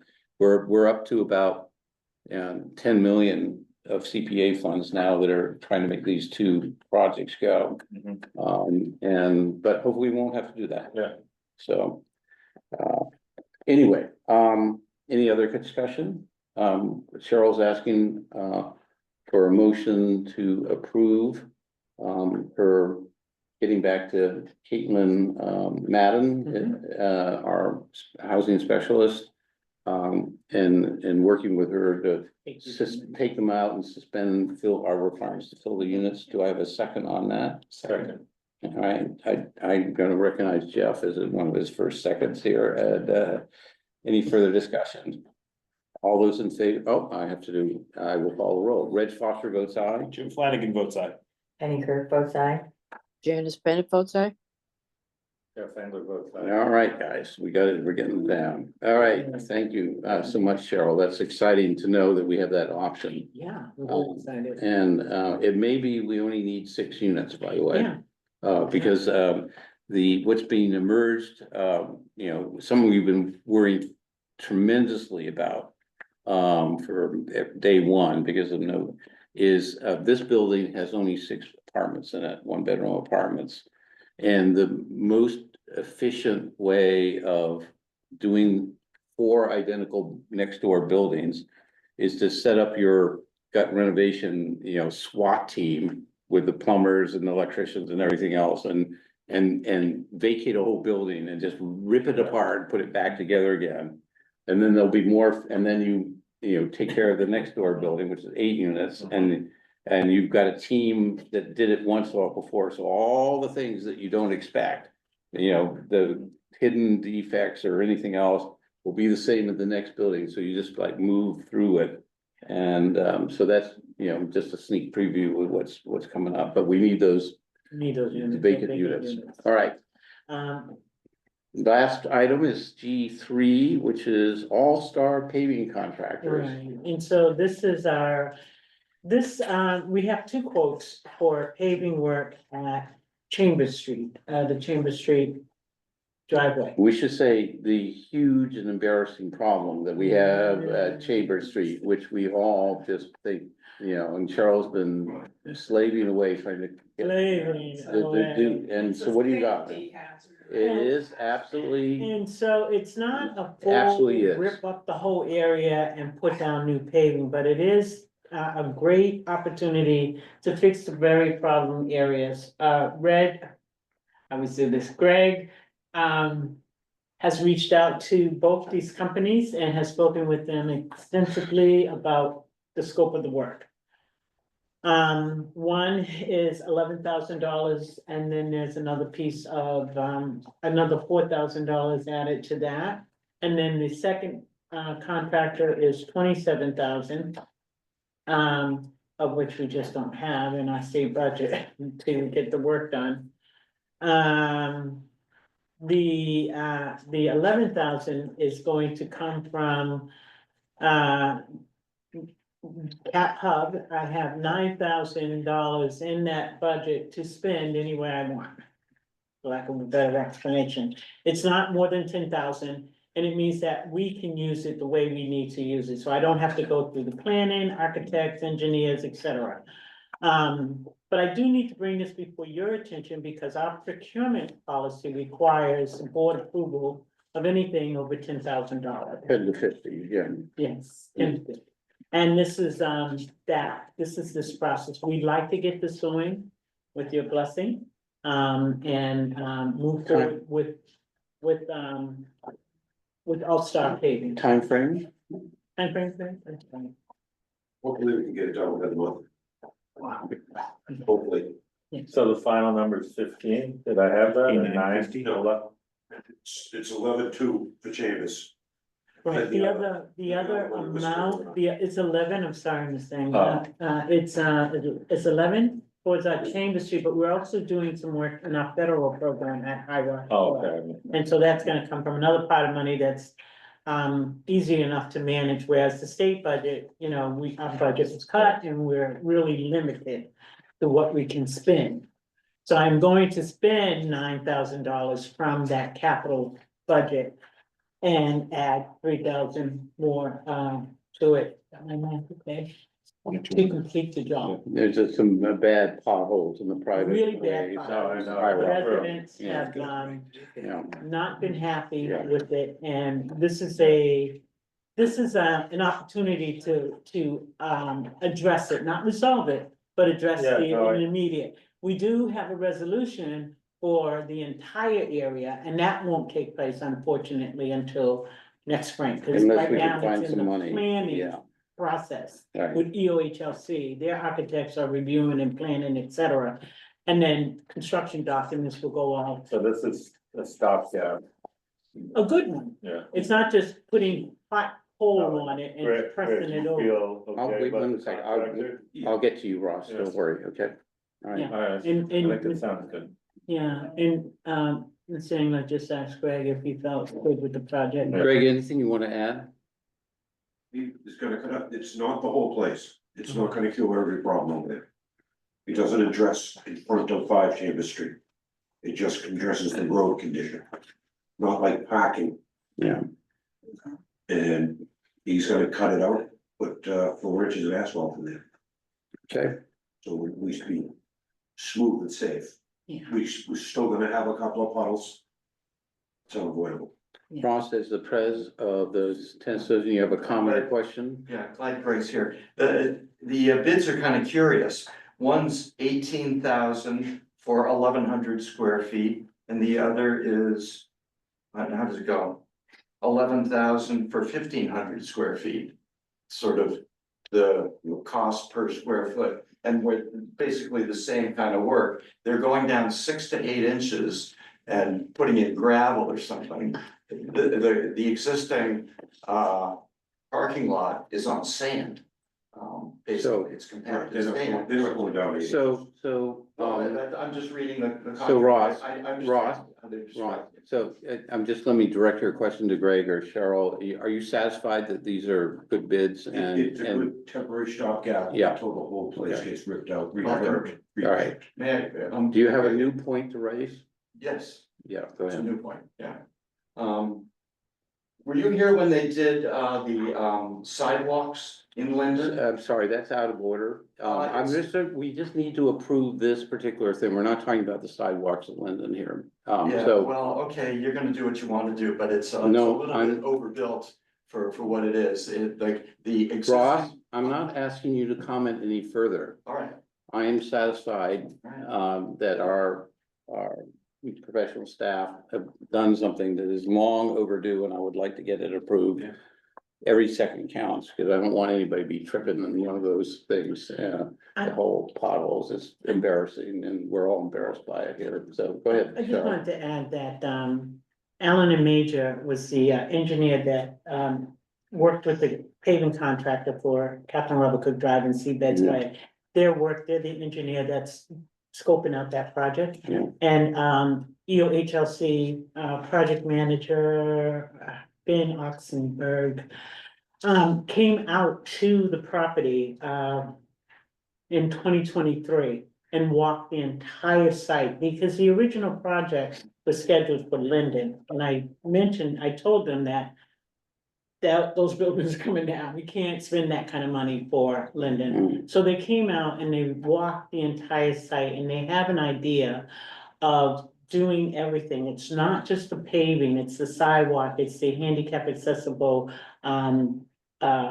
work that needs to be done there as well. So they have a great idea, and Katie is excellent. She's just phenomenal. And so she's the engineer that will be working on that project as well. So everything is going to get done over the sidewalks and the roadway. Great, thank you. And so we'll look forward to working the plans, process, and it's a lot of money, but so we process. gotta go through the HLC Yeah. process to get there. Any other board comments or questions? Right, so you need us to approve. Spending the the- 11,000 for All-Star pavement. So I make a motion that we approve the recommendation of our executive director for patching down in Chambers Street. Do I have a second? Second from Penny. Any further discussion? Hearing none, I'll call the roll. Reg Foster votes aye. Jim Flanagan votes aye. Penny Kirk votes aye. Janice Bennett votes aye. Jeff Angler votes aye. And then we are at the end of our regular meeting agenda. Anything about the informational items you want to say here? No, nothing.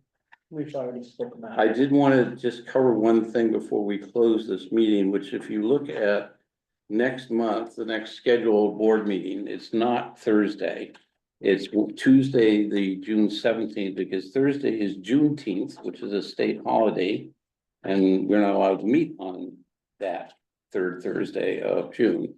And so the proposal here is hopefully everybody can, put it in their calendar now, and we just moved it a couple of days, up in the schedule. So we're approximately the same monthly cycle. Is that okay with everybody? Yeah. Yeah, okay, great. You might want to I make that. can't make it. Ducks. You might come back and resign again. All right, so I will make a motion or to entertain a motion to adjourn the meeting, I guess. Second. Second. Okay, made by Penny, her last time, and seconded by Janice.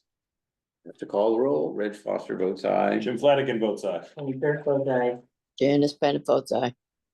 Franklin votes aye. All right, I'm calling to order the annual meeting of the Needham Housing Authority Board of Commissioners. And noting that there is a quorum present, we've already, and all the commissioners are present. And that it's been duly posted with the town clerk and is in compliance with the open meeting laws, yada, yada, yada. I brought a copy of the bylaws for anybody who wants them. Yeah, I've got, no, you've got. here. I do. All right, so anybody would like to come, just to refresh everybody's memory. This is covered by Article 3, Section 2 of the bylaw that reads annual meetings. Annual meetings of the authority as voted in resolutions, and the resolutions shall be held in May of each calendar year for the purposes of electing officers, receiving the annual report of the executive director, and for the conduct of any such business as may come before the meeting. The annual meeting may be rescheduled to another date by resolution approved at any meeting of the authority in accordance with the requirements of the open meeting law. So we're calling that to order. And the first order of business is to elect the 3 officers of the Needham Housing Authority to a new term for this upcoming year to serve until our next annual meeting. The chair, the vice chair, and the treasurer. Jim, do you have any suggestions on who should be nominated for these positions here? Recognizing that we did lose our treasurer last month. Do we have to re-nominate and select for existing positions? So, yes, so every Sure, year, each one. yeah, you guys be reappointed by the Yeah. board. Are you moving for nominations from the floor or only from the board? We've usually done it from the board, so. I would nominate that you sustain as chair.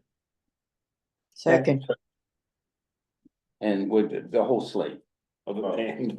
That's it. No, I don't want to do 3 separate votes there. Yeah, that's fine. No, a slate. I will. I know can you're doing it for the first time. Nominate so. myself to sustain as vice chair.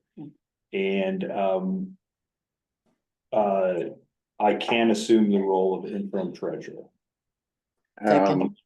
Someone else has, yeah. Well, the only other choices are Janice and Jeff, and I think the paint is still drying on Jeff's, election, so I'm not sure that's quite the right thing here at this point. And Janice, you are kind of been under the weather, a lot, and I just don't think it's fair for you to take on something like this as well. So I do know Jim has a very, very, very busy professional life, as does Jeff here. So I would maybe suggest that if you're willing to be interim treasurer, and we can then see who we joins the board as as for Penny's vacancy, and kind of address that again in the future. But right now we're down one person. Yeah, We're almost down one person here. And the role as treasurer is capital I interim. With the Yeah. sense of, Jeff graced the space to, step back and look at some of this stuff. Although I think it's maybe my 3rd board meeting when I can join. And I should. Giving me a month. I should say, the bylaws permit that 2, treasurer be, can be a double title with anybody, any other board member. And it also says that in the absence of the vacancy of a treasurer, then the vice chair or the chair can serve that function without nominating anybody. But I think it's just a good idea to have a slate of officers for the time being in here.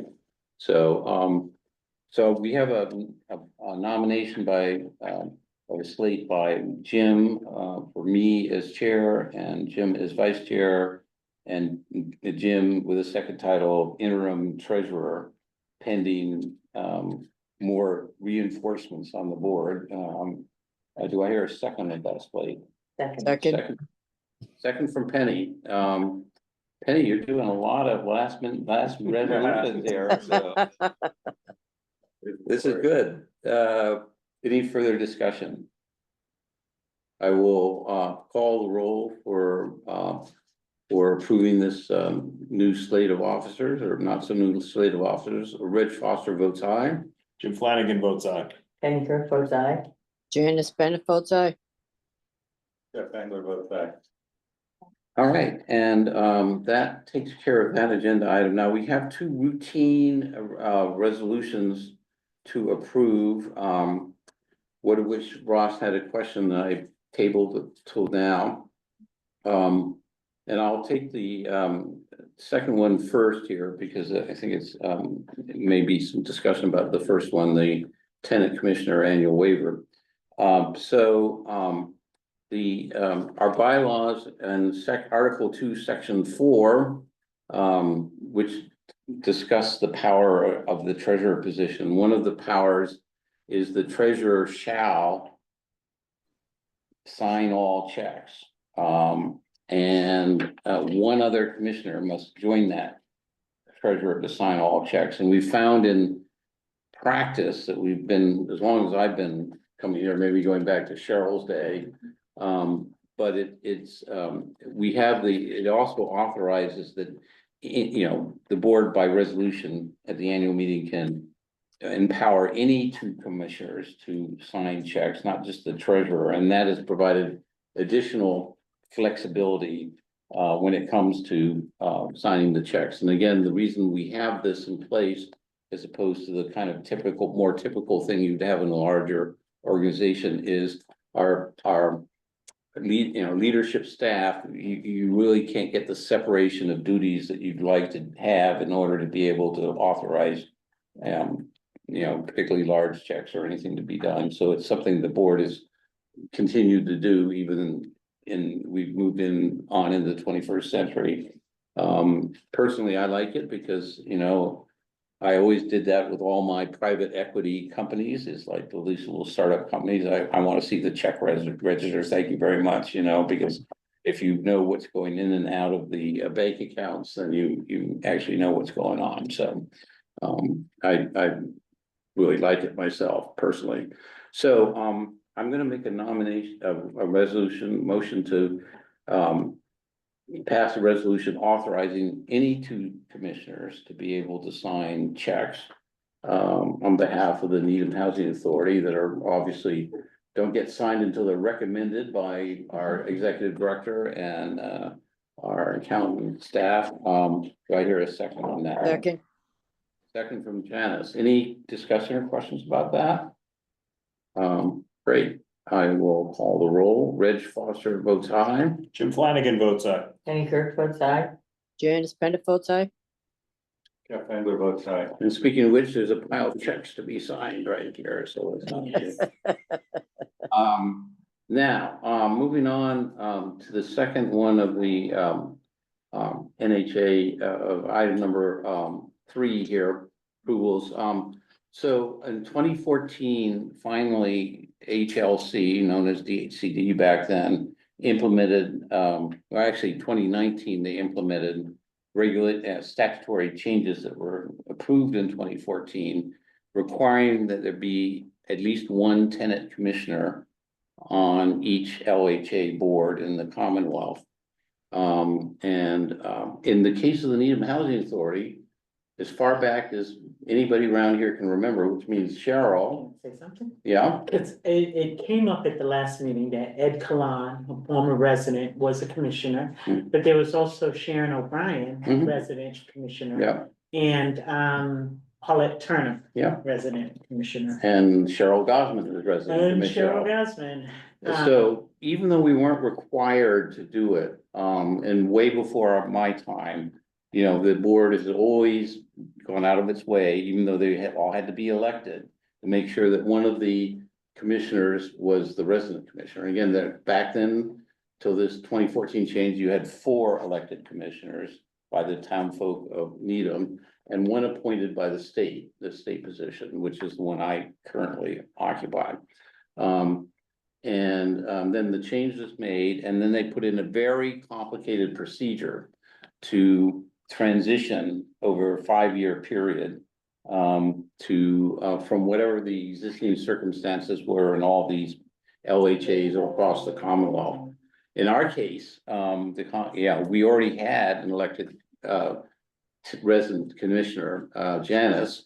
And we collectively decided back then that, Janice is great and and this, by the way, is something that needed to be concurred to by the select board because they're the appointing authority for the resident commissioners under the reform that was enacted. And so DHCD, now HLC back then said, well, you can, send in a waiver of the process of having a nominee from the Residents Association, an appointment by the select board. If you already have a resident commissioner, which in Janice's case, she just become one, so she had a 5-year term,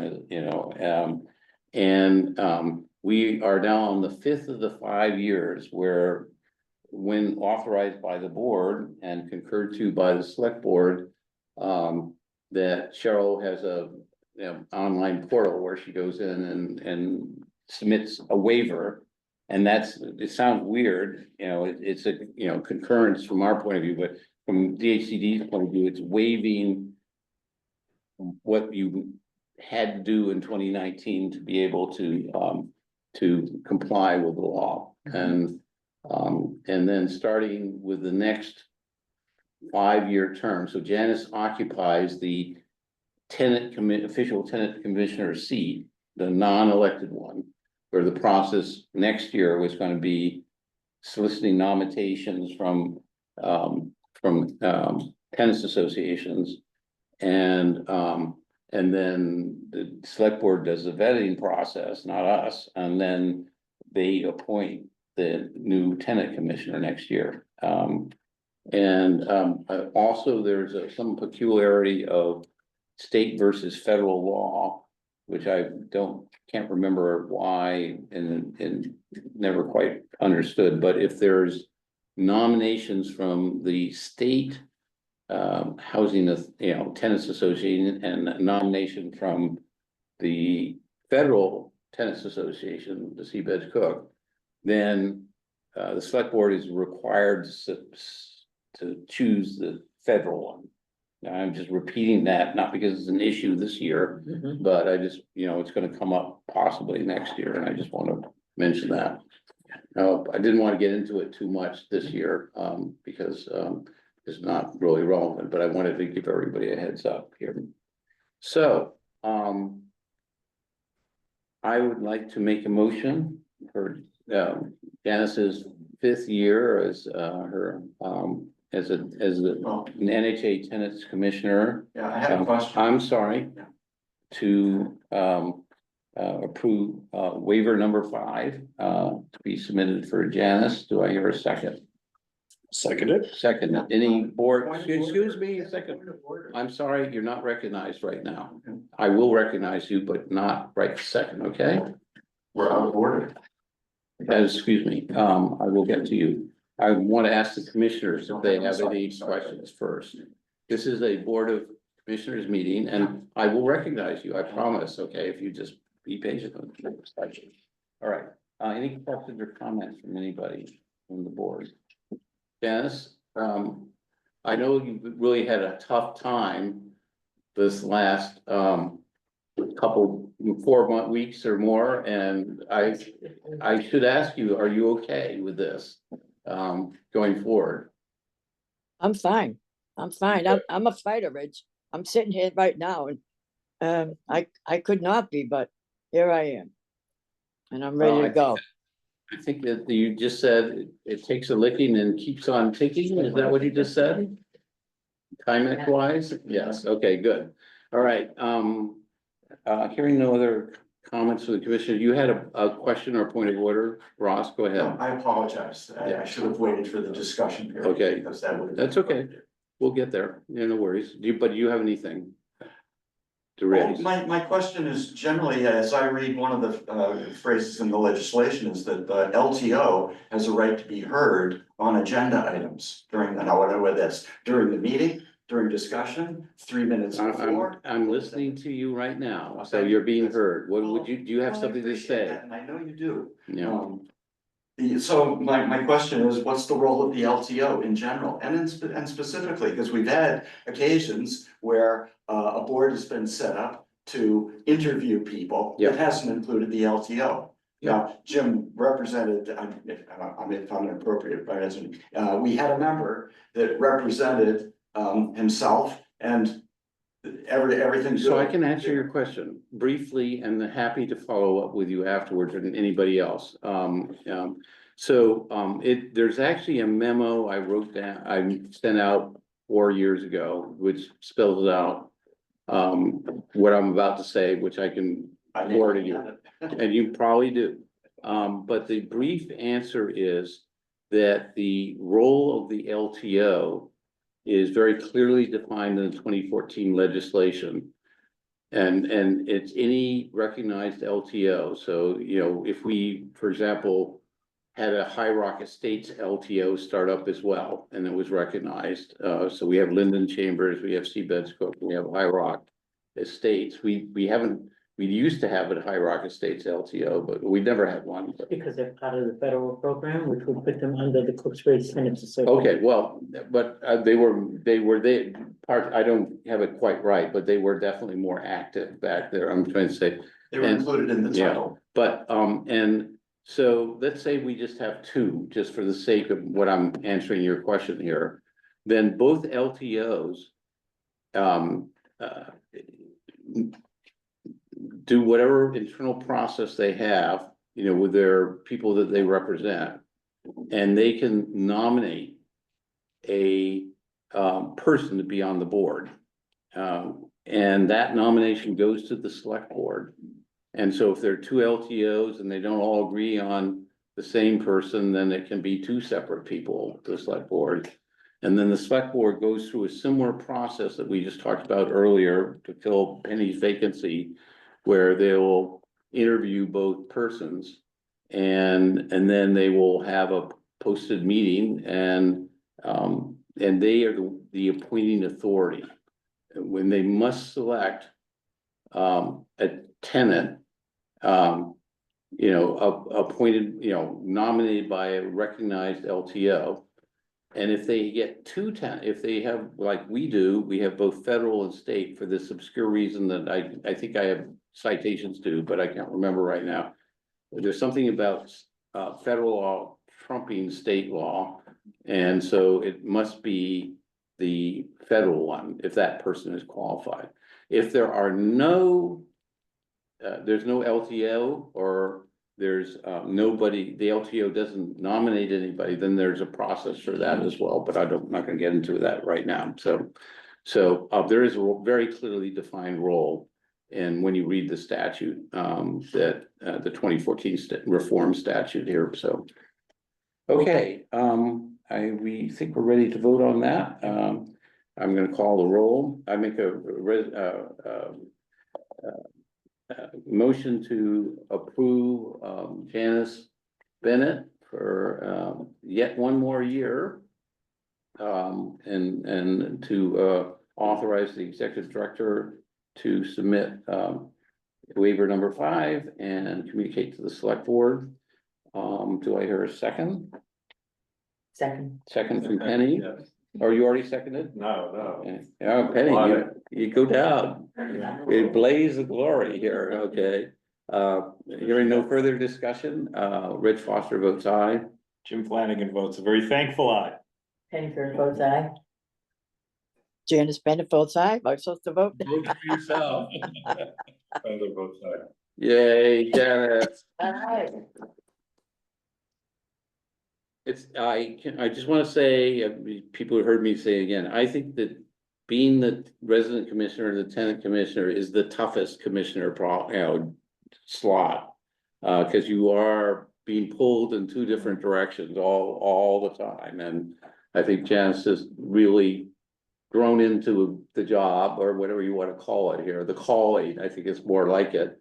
Yeah, And it's not easy sometimes, so thank you so much. All right, we're gonna go on to announce that we're gonna defer the annual report from the executive director this month to next month's meeting. Because we may have a new commissioner on board, and that's probably a good idea to do. So if everybody's okay with that, it's not the first time we've done this, probably won't be the last time.